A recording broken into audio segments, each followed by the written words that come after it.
Okay, I will begin with a word of prayer. All right, here we go. Dear Heavenly Father, we thank you for this day. I pray for the students. I hope they did well. And I hope that they would continue studying for this course just to do their best, Lord, each day for your glory. We know Calculus 2 is hard, but we know that you are a great God and you're greater than our problems, even calculus. I just pray that you'd help us today to understand what we're doing and just to glorify you and what we do, Lord, this day. In your name I pray. Amen. Okay, so definition. We say the series A0 plus A1 plus A2 plus da-da-da-da, which we usually denote as the sum k equals 0 to infinity of A sub k converges if and only if the sequence of partial sums, which is Sn, right? Sum k equals 0 to n of A sub k converges. All right. Likewise, A0 plus A1 plus da-da-da-da diverges if and only if the sequence of partial sums Sn does not converge, diverges. When the series converges, when this is equal to L, then we write what we say L is the sum of the series. So what I'm looking for, you guys, in your definition is a couple of things. One thing is a clear explanation of the distinction between the series and the sequence of partial sums. If you've got that in there, that is a big part of it for me. All right. Number two is this idea that the convergence of the sequence of partial sums implies the convergence of the series and vice versa, right? And the third thing is, what is the sum of the series? Well, the sum of the series is the limit of the sequence of partial sums if it exists. Yes, sir? So previously we were learning about converging sequences. Now it's converging series? That is true, yes. But in some sense, a series is I mean, somebody said last class, isn't a series really just the sequence of partial sums? Yeah, I mean, you could say that. So in some sense, we're still studying sequences, but it's just, right. But we say we're studying series, which is to communicate we're studying sequences which are constructed in a very special way by adding things together. There's another term here. Sorry, pun slightly intended. This, for example, is a term in the series. So A sub k is the kth term. That's another thing I should mention. All right. Any questions? So I hope you guys got at least part of that. I mean, if you really wanted to boil it down to just an equation which gets significant partial credit, I think the equation is this: the sum. I didn't want to tell you this because if I tell you this, you're just going to misinterpret me and say that's all you need to know. But this is most of what you need to know. But I do want you to understand the terms. So, but essentially, this is the point. This is the limit as n goes to infinity of the sum k equals 0 to n of A sub k, right? And this right here is the nth partial sum.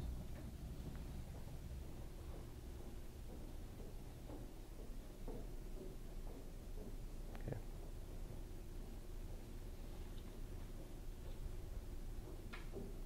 So it's a lot like improper integration, right?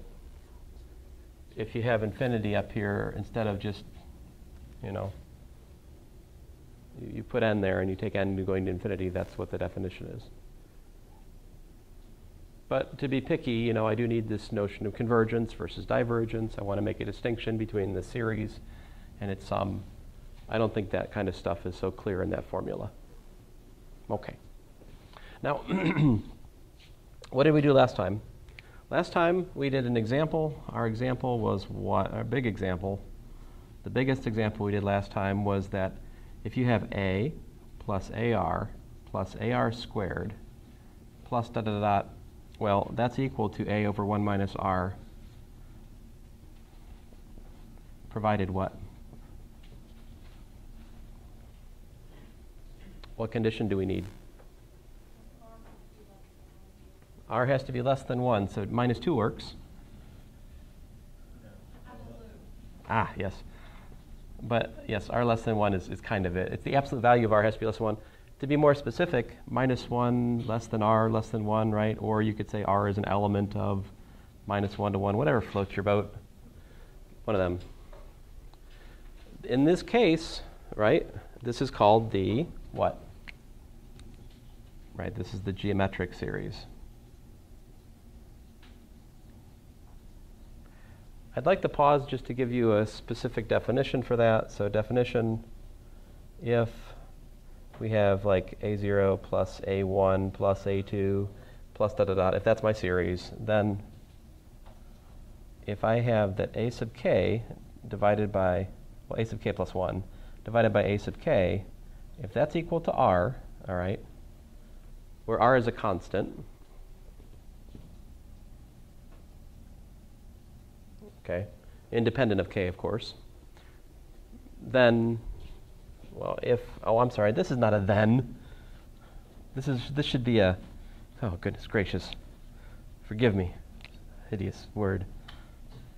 If that and this, then the series is a geometric series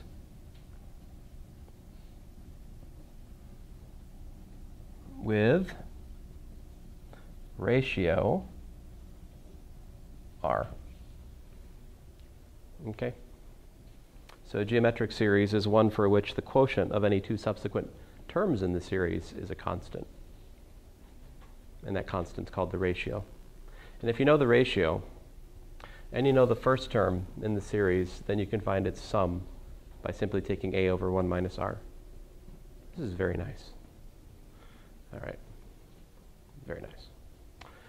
We can ask another question, right? Well, I guess we can ask lots of questions, but I'll tell you what, I'm going to spend a second here to go over one of the examples in the book because we got some time in here because the other section is lagging a bit. So if I start something from 6 feet, right, it bounces, all right? And then it comes back up and it goes to 2/3 of its original height, like this, right? 2/3 of 6, which would be what? I mean, 4 feet, right? And then it falls back down and it bounces, right? And it keeps doing this, right?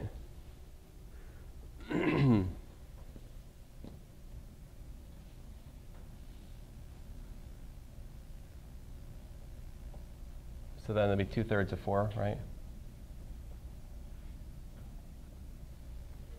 And it keeps bouncing, bouncing and bouncing and bouncing and bouncing and bouncing and bouncing and bouncing and bouncing and bouncing and bouncing and bouncing and bouncing. The question then is, what's the vertical, what's the vertical distance that the ball falls? Let's just say how far the distance, what's the vertical distance that the ball has fallen? What's the total distance?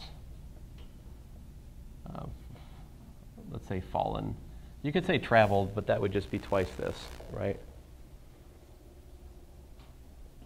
Traveled would count the up bounces, right? So it's almost twice it. I mean, it's not quite symmetrical. Let's just say total distance fallen to keep it simple. So here that would be what? That would be like 6 plus 2/3 of 6 plus 2/3 of 2/3 of 6, right?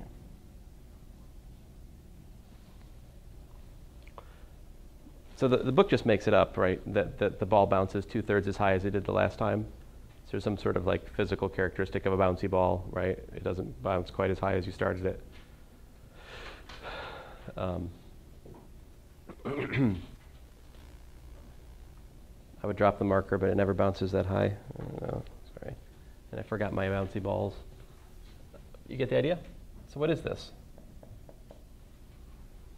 So we're looking at, A plus AR plus AR squared plus dot, dot, dot, dot, with A equals to 6 and R equals to 2/3, right? So in fact, this is what? It's 6 over 1 minus 2/3 in feet, of course, which is what? Yeah. Yeah, 18 feet. Now the book has 30. I think what he must be calculating the, this is example 3, I think in 12.2. I think what he must be calculating is the total distance, right? So what's the total distance the ball travels? The total distance would be like 4, right? Plus 4 times 2/3 plus 4 times 2/3 squared.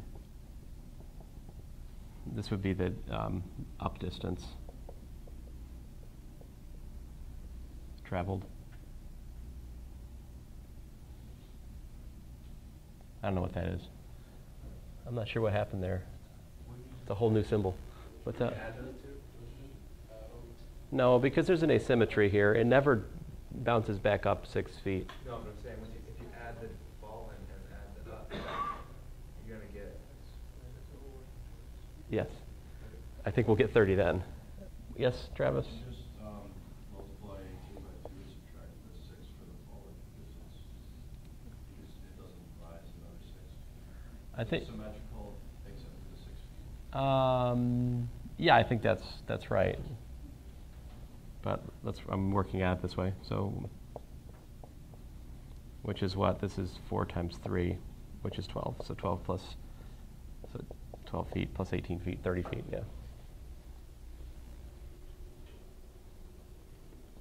So it's kind of neat. I mean, the geometric series comes up if you consider problems like this, like, just a bouncing ball and trying to think about how far would it actually go. If you add infinitely many bounces, you can actually answer these kinds of silly questions. Now, of course, pragmatically speaking, that's not real, right? Because the ball stops bouncing at some point because of friction and other things, right? So.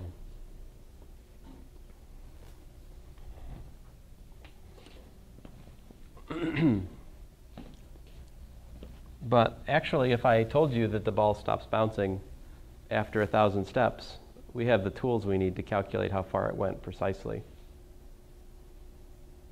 You know that?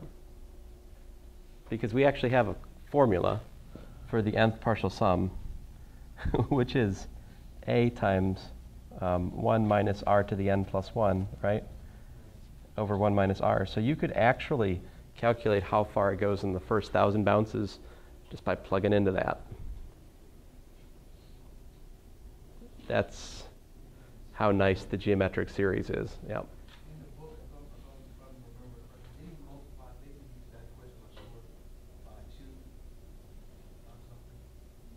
Yeah, the book did something else. He's free to do what he wants.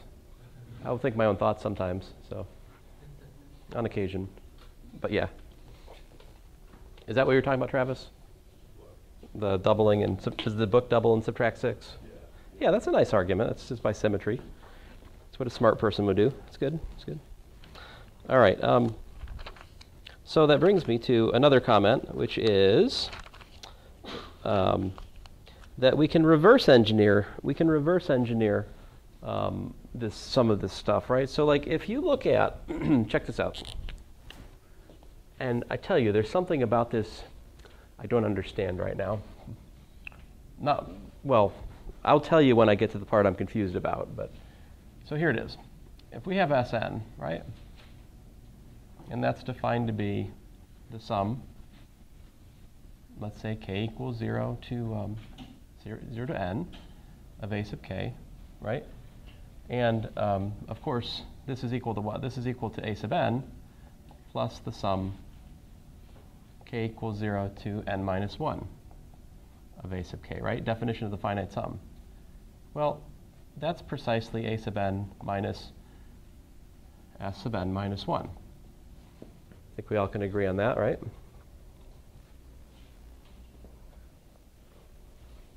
Agree? So I can solve this, right? I can reverse engineer this thing. I can say, aha, the nth partial sum, this is the nth term, rather. The nth term in the series is precisely, oh, why did I put a minus there? Can you guys help me out? Yeah, still in the marker. Let me fix that. All right. There we go. So Sn minus 1, there's the relation between the nth term and the nth partial sum, right?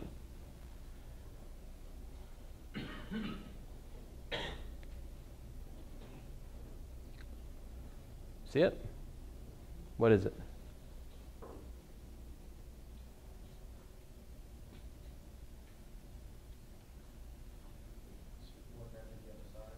Yeah. Yeah, I just solved for a sub n.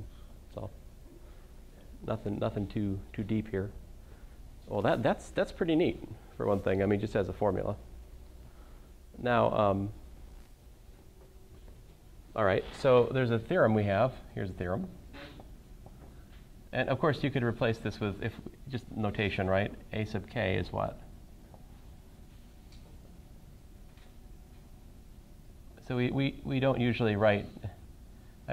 These are kind of hybrid expressions. They're both using notation, which we don't usually use. Either way you go. I've been trying to use k as the index on the term, and I've been trying to use n as the index on the nth partial sum, partly to sort of help you gain an understanding of what we're doing. I've been using that notation with that intent. It doesn't matter what my intent is, I have to violate those pedagogies, let's say, by writing these formulas, right? Because I'm talking about the nth term and the nth partial sum. Okay, so that's kind of weird. It's not bad. It's just, it is what it is. Anyway, that's necessary for the following theorem. Here's the theorem. If the series a sub k converges, then a sub k goes to 0 as k goes to infinity.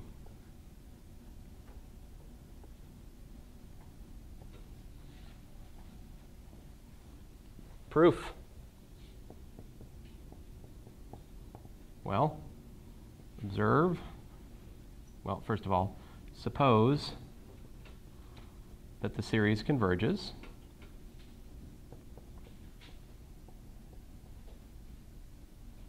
Then what does that mean? That means Sn goes to L as n goes to infinity, right? But a sub n is equal to S sub n minus S sub n minus 1. And what does that go to? Well, that goes to L minus L, also known as 0. And so there you have it. If the series converges, then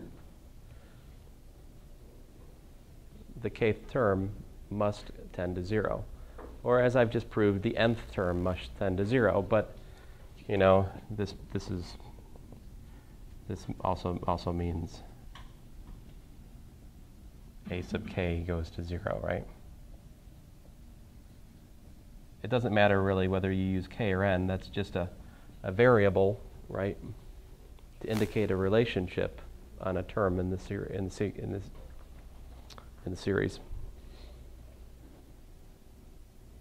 That's pretty nice, right? That's pretty easy, is what I'm trying to say. Well, that alone is not too useful. The corollary to this is what's just shockingly useful, I think. The corollary, which is a result which is almost the same, but slightly different. So I think this is 12.2.6, if I remember right.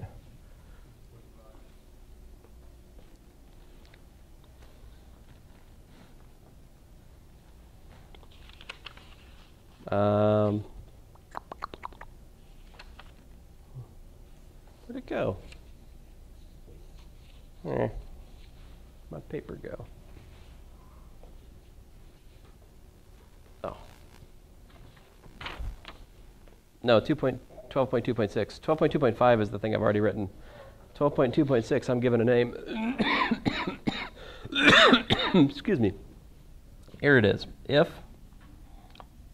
a sub k does not converge to 0, then the series with term a sub k diverges. I usually refer to this thing I just wrote in red. This is my beloved kth term test. Although, if you're using n to describe the term, you might call it the nth term test, but anyway.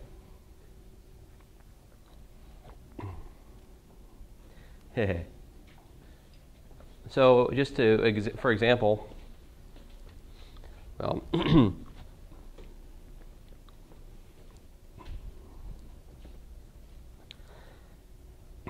sorry,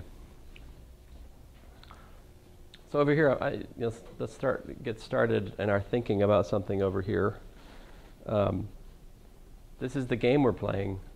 We're given a series. Whoa. Oh, I should have brought my other laser. We're given a series, and the question is, does it converge or diverge, right? And that's the game we're playing for a while here. A couple hours at least of the next lectures, we're mostly focused on this question. It's not an easy question, not at all. So the first question is, does the kth term go to 0?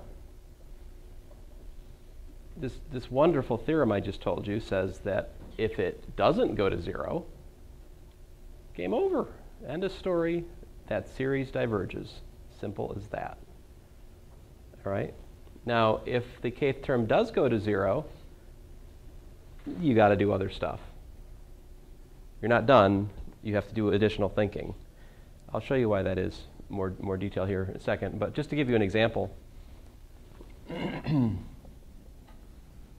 here's some nice examples. How about this? The sum k equals 0 to infinity of like n cubed over 13 plus n cubed. All right. Oh, let me make this k. All right. K. I'm trying to work in k for a while here. Okay. All right. So here we have a sub k cubed over 13 plus k cubed. That goes to 1, which is not equal to 0. So therefore, the sum k equals 0 to infinity of k cubed over 13 plus k cubed diverges by kth term test.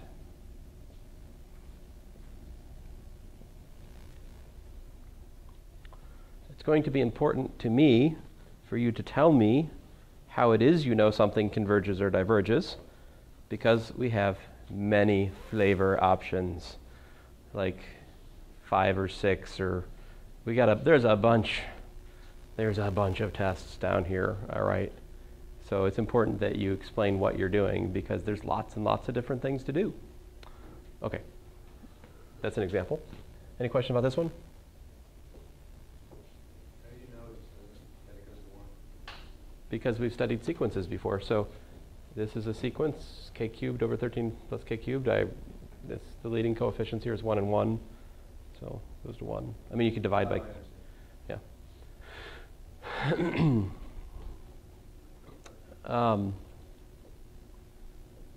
Okay, another example, which I like, and this is from the book basically, but if you have the sum k equals 0 to infinity of something like, I don't know, sine of k,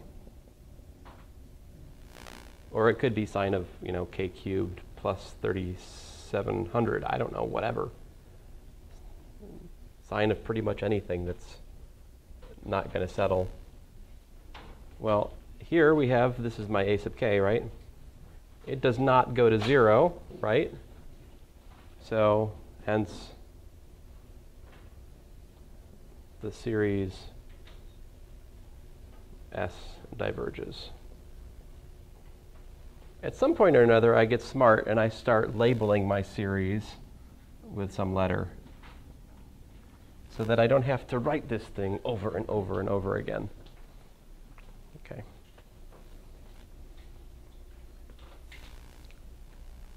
I suppose in this particular problem, there's no harm in just referring to it as the series, right? But it's a good habit to get into to label the series by something and refer to that label specifically.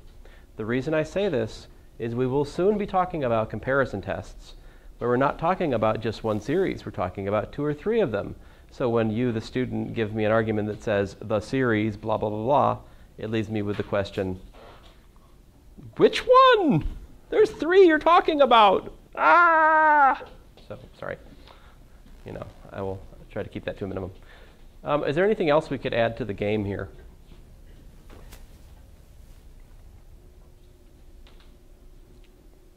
Oh, I'm sorry. Now we know we're playing it. What?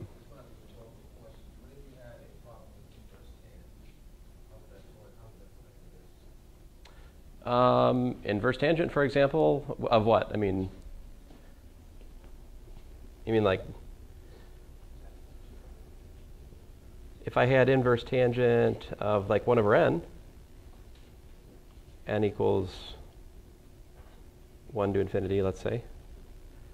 I mean, you could also have n as the index, but I'm fine. Let me k. Oh, wait a minute. No, don't do that. Can't be sure you guys are all Trump supporters. Oh, no. Oh, no, he went there. No. I'm sorry. I know, he denied it. He denied it. I'm sorry, what was I saying? I shouldn't say these things about the next president of these United States. Let's see here.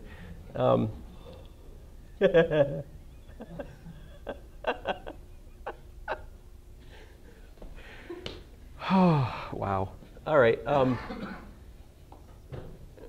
This, you see this, I mean, I could have my point. I know you were trying to just say inverse tangent of k. Well, that would go to pi over 2, right? And then that would diverge. I made it more interesting, though. If I had inverse tangent of like 1 over k, well, then a sub k would go to, you know, the limit. Well, we'd have the limit, right, as k goes to infinity of inverse tangent. Come on. 1 over k, yeah. We can, my k's are awful. Inverse tangent of the limit, right? 1 over k, because inverse tangent is continuous, I can bring it in, right? And of course, that's inverse tangent of 0, which we all know and love as a 0. So therefore, the series converges, right? What? Yes. Oh, no. No. Oh, my goodness. Yeah, if it were the case that if a sub k goes to 0, it converges, this would be a very boring flow chart.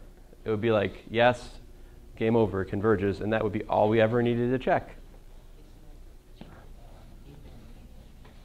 No, the converse, the converse direction is just not true. Let me show you why. So I think I think this is one of the most misused, this kth term test. I think it's a very misused theorem in the sense that like students have a habit of using it the other direction, well, you can't do it. It doesn't work that way. So here's a good example. This example's in the book, but I'm going to use it because it's a great example. So I'm going to give it to you again here. Sum k equals 1 to infinity of 1 over the square root of k. So if you look at this, a sub k is equal to 1 over root k, right? Clearly that goes to 0 as k goes to infinity, right? So the thing I'm trying to show you, well, okay, great. Focus. All right. Then let's calculate the nth partial sum. What's the nth partial sum? 1 over the square root of 1, 1 over the square root of 2, plus 1 over the square root of n, right? Now, I'm claiming, all right, that this diverges, in fact. So I need to show that this is smaller than something else that diverges. Can you think of something that this is smaller than? So I want to show this is less than or equal to. How can I make every one of these things smaller in some sort of nice unified way?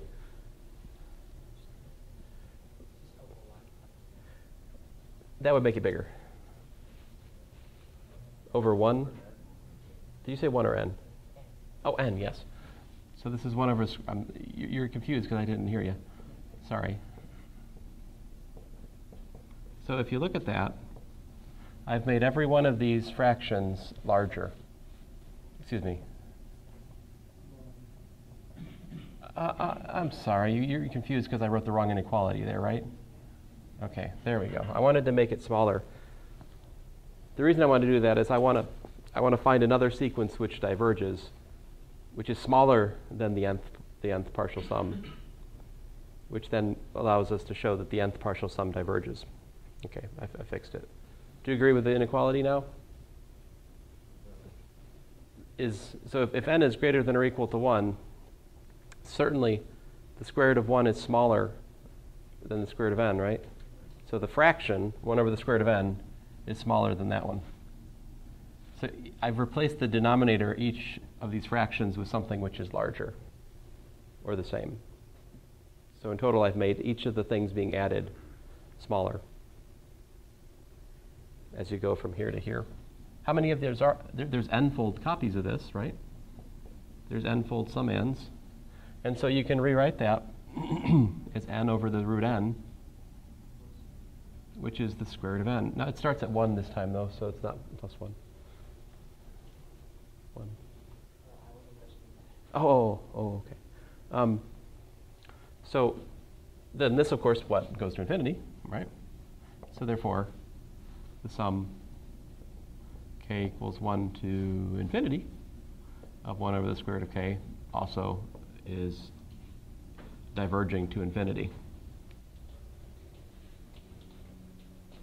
So this throws water on our hope, our incorrect hope that if the limit as k goes to infinity of a sub k is equal to 0, then the series a sub k, whatever, converges, right? This, what I just wrote, is not correct. The example I just gave you right above it shows you clearly we could have terms which are going to 0, and yet the series diverges. This is the thing we have to find better tools to detect the difference between. Like having terms which go to 0 is not enough. It's not enough to guarantee that the series converges. It simply isn't. All right?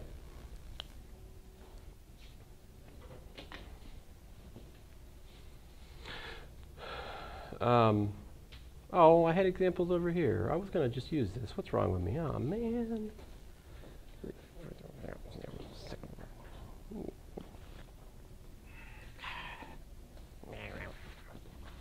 I'll get over it.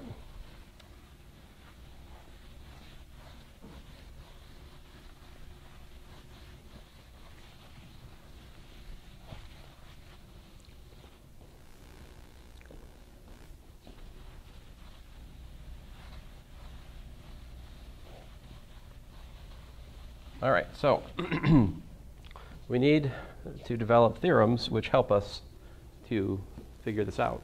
What is it?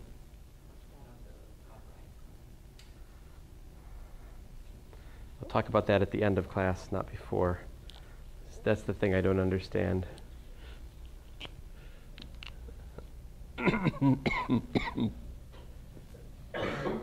All right, so theorem,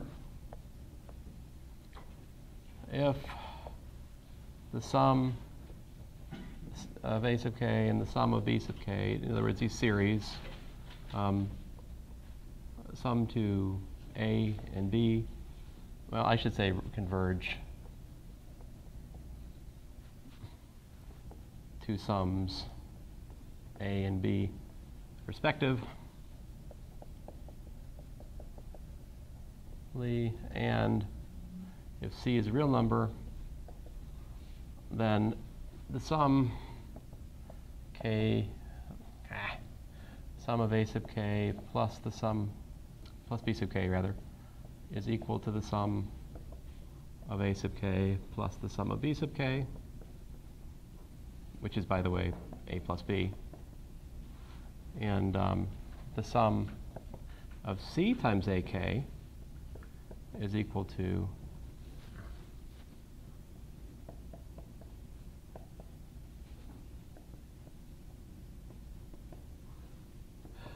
better to write like this.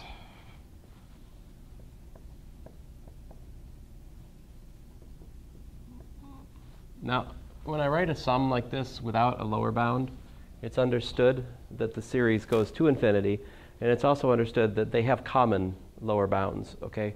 So like maybe they all start at 0, maybe they all start at 1. It's somewhat immaterial to the theorem where they start, okay? Let's prove this.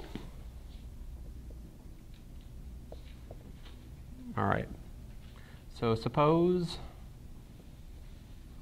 that the sum k equals 0 to infinity of a sub k is equal to a, and that the sum of k equals 0 to infinity of b sub k is equal to b. I'll give you a proof which, oh fine, let me be annoying, k equals n naught. K equals n naught. I'll start all my sums at n naught. I mean, why not? Suppose that these both converge to a and b. A and b are real numbers. Okay.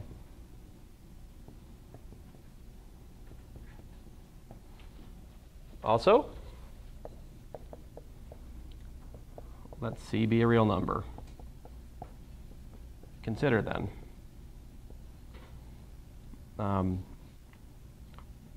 the sum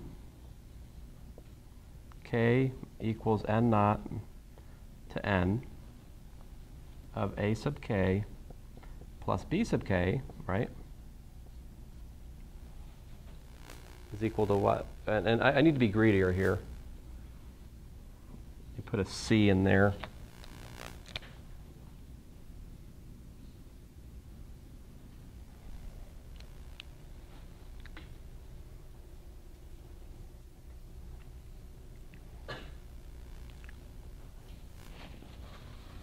How does that simplify?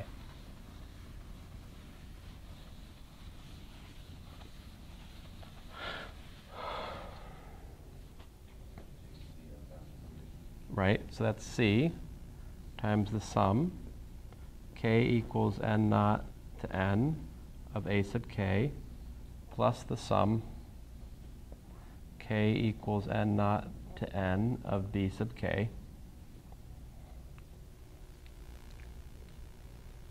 Right? But what is this? This is the nth partial sum, right?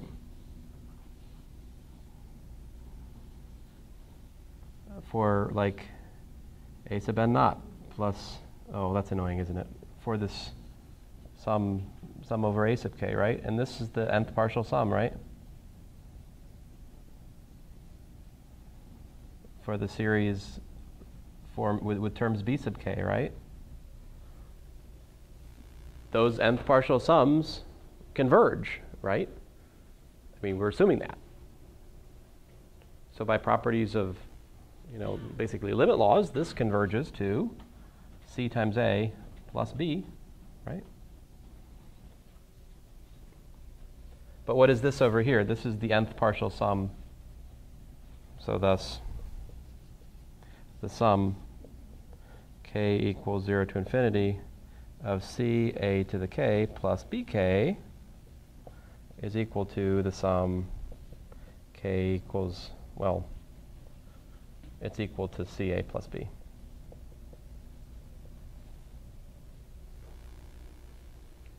Yep.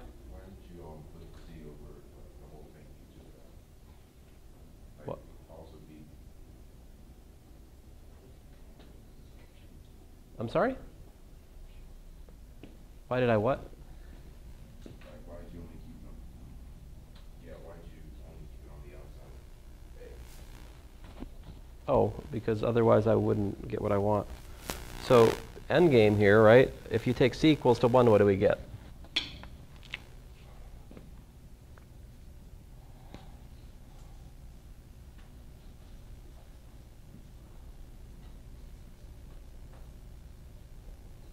Right? So we get additivity from C equals to 1, additivity of series from C equals to 1. And if I take the case B sub k equals to 0, then I get homogeneity of the series process, the summation process. So over here, if I take B sub k equals to 0 for all k, then I get the sum over CA sub k is equal to C times the sum of A sub k, right?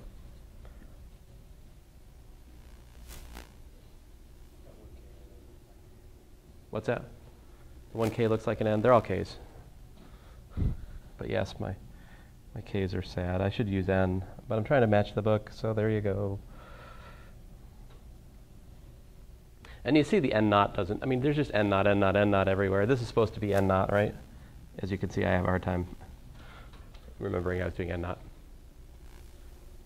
I don't think much would be lost if I had proved it starting from 0 and then just said, well, you could change the 0 to whatever else you want. Essentially the same proof. So this is a wonderful theorem. This means that if we know how to analyze the convergence of the series like A and B, then I can take a bigger problem that is formed from adding them together term by term and just rip it apart. Typical example here, something like, how about this, the sum, k equals 0 to infinity, 1 over 2 to the k plus 1 over 7 to the k. Well, this is not a geometric series, right? You can try. I mean, you can take the ratio of successive terms. You won't get a constant. But if you do this, and I have to assume what? I have to assume that what I'm writing converge, right? These sum to something which is a real number. In fact, that is the case because what I write on the right-hand side, they're both geometric, right? And so being geometric, I can look at it and go, aha, this is 1 plus a half plus 1/4 plus dot dot dot, all of that plus what? 1 plus 1/7 plus 1/49 plus dot dot dot. Geometric series, ratio of a half, ratio of a 7th.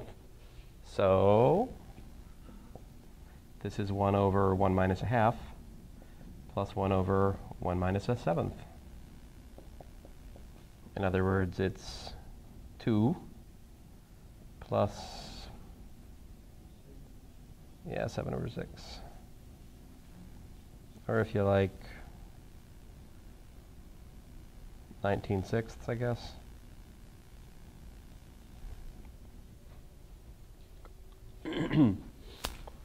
Yep. What exactly is proved over here proved? It's proved that the series of a sum is the sum of the series, and the scalar multiple of a series is simply the scalar multiple of the sum. Excuse me. In other words, you can pull constants out of series, and you can break series apart into a sum, provided that the resultant series, they're separately existing. Like I can't break a series up like this unless I know that these separately exist. That's the precondition of the theorem. Yes, sir? Yes. To me, it looks like you just kind of did those things. Just sort of set up some equations and then just sort of Well, I mean, there's not much to do here. You just have to show that that's also true for the sequence of partial sums. And it does ultimately follow from the corresponding limit law for sequences. That's true, but there is something to prove here. So another theorem that we could prove, all right, would be the so-called basic comparison test. Now, the basic comparison test goes as follows. Oh, I'm sorry, I'm jumping the gun here a little bit. We have now moved into section 12.3. Section 12.3 has a theme. So section 12.3 is about series with non-negative terms. That's special because series with non-negative terms. Well, let me show you what's neat about series with non-negative terms. In other words, we're going to consider we're considering something like the sum k equals 0 to infinity of a sub k, where the term a sub k is greater than or equal to 0 for all k. Okay. These are non-negative terms with non-negative terms. All right. So if you look at this, then S sub n, right, is, well, it's what? It's really, you could say it's a sub n plus what? The sum k equals 0 to n minus 1, right, of a sub k. I mean, we've been down this road before here. This is a sub n plus s sub n minus 1, right? But check it out. That is greater than or equal to Sn minus 1, because if we already know, we're given that a sub n is greater than or equal to 0, right? If a sub n is a non-negative term, what do we have? Well, apparently, Sn is greater than or equal to Sn minus 1. So what does that mean? Sn is an increasing sequence, right?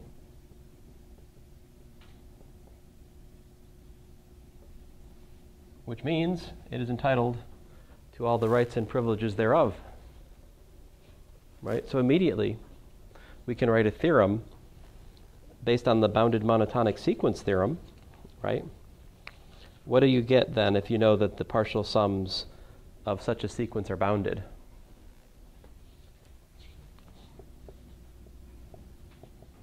So if we have a sub k greater than or equal to 0, and if you know that S sub n, which is of course the sum, k equals 0 to n of a sub k, is bounded, then what?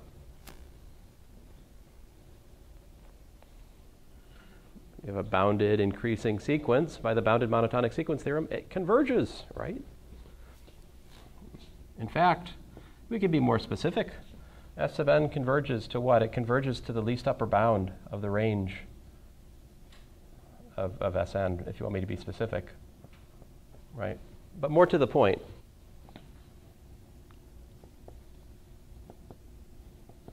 the series a sub k, k equals 0 to infinity, converges.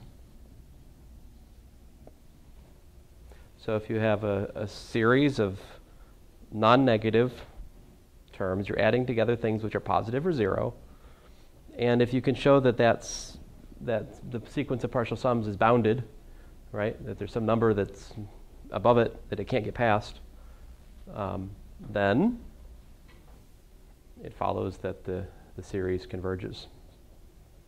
That's a nice theorem. I don't find myself using it directly that much, but it's worth noting in passing at least. All right, so that's the context in which we're working right now. Now I want to prove for you the basic comparison test. It's much like the comparison test we had for integration. Yes, sir?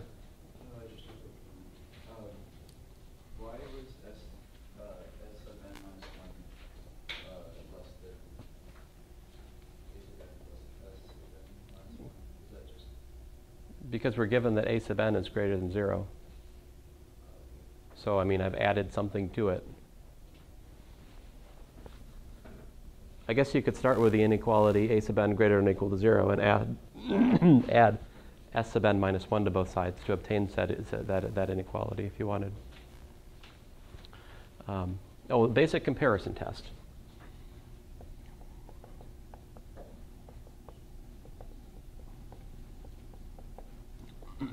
So again, we're given a sub k, b sub k greater than or equal to 0.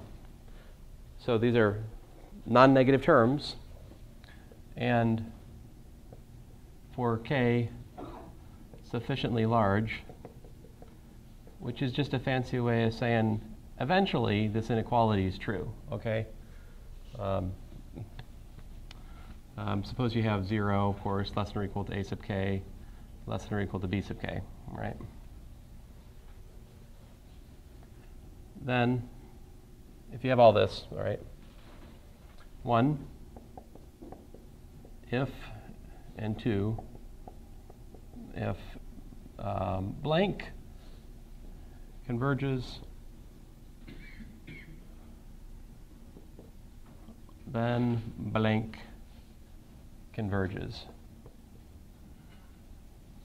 If blank diverges, then blank diverges. Use some common sense here, right? If the larger one converges, the smaller one must also converge. Basically like a squeeze theorem idea. So if the sum over b sub k converges, then the sum over a sub k converges, and vice versa. If the smaller one diverges, if the a sub k diverges, then the larger one, of course, must also diverge.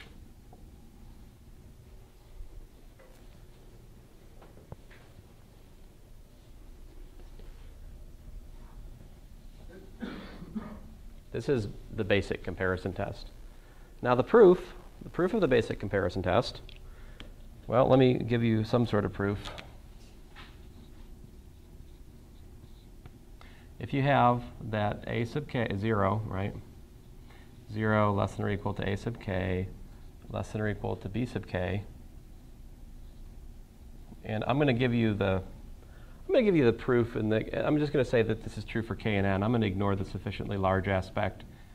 I'll leave that case. Suppose that, I'm going to leave it to you to try to decide how to modify this proof in the case that this isn't, sufficiently large means that k is greater than or equal to n naught for some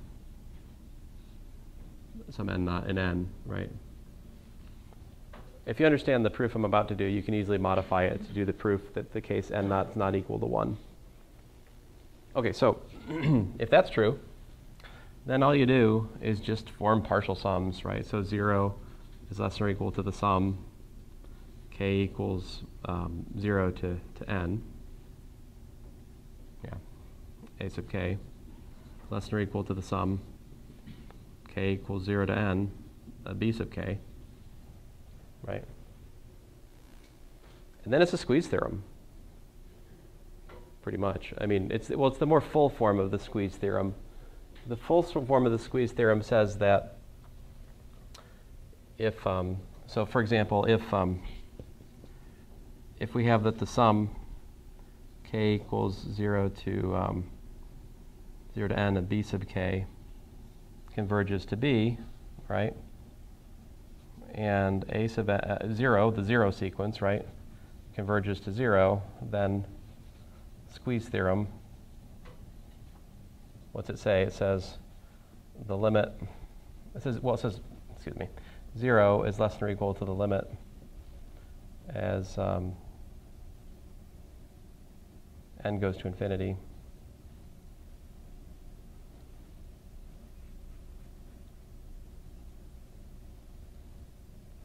Oh, I'm sorry, I'm all of a sudden lost energy.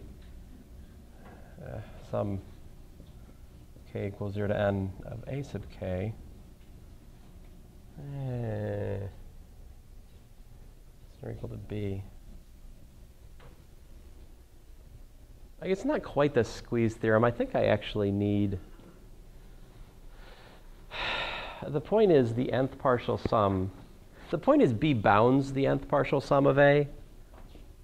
Forget the squeeze theorem for a second here. Well, I don't know.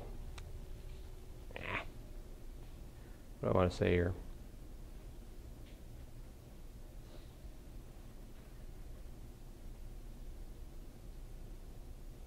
Let me be more precise. Let me erase that.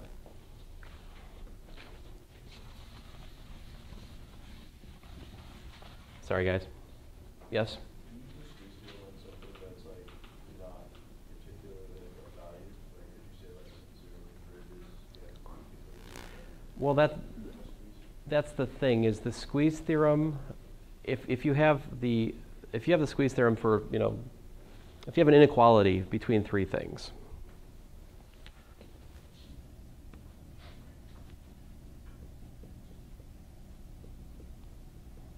All right, and if I have that f of x goes to L1, and if I have that h of x goes to L2, then there's a subtle theorem that if g of x goes to L3, then L1 less than or equal to L3 less than or equal to L2. But this form of the squeeze theorem does not give you the existence of the limit of the middle function, which is a subtle and important point. The existence of that limit is what I need, though, for this theorem, and that's what's troubling me. Because I don't want to say that B sub k has to converge to 0, right? If B sub k sums to 0, again, I could use the squeeze theorem to apply the existence of the A sub k series. But I don't want to do that. That's not the result that I'm aiming for here. This inequality is true. All right, so here's the thing, though. If this goes to B, right? Then this, by the way, is the least upper bound of the range of this guy, because we're looking at an increasing sequence which is convergent. Therefore, it's bounded above. In particular, the least upper bound is the value to which the limit goes. That's chapter 11 stuff. So, all right, great. So what you have then is you also have what? Thus, well, 0 is less than or equal to the sum k equals 0 to n of A sub k is less than or equal to B. Thus, the nth partial, I'm tired of writing this thing. Let me give this a name, SNA. So thus SNA is an increasing sequence, right? Bounded above. It's bounded, therefore converges. Therefore, the series A sub k converges.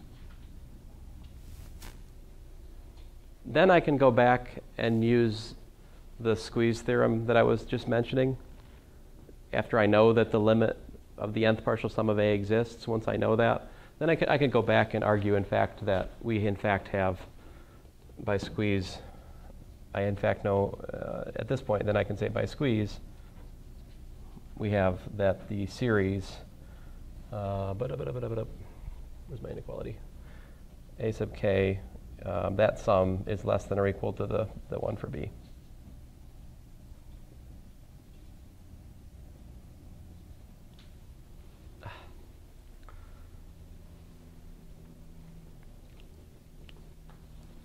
And the proof of the divergent case is similar.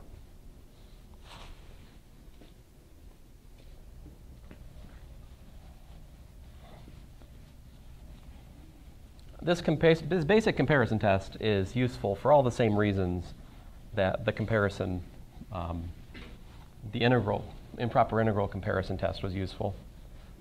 And I'll give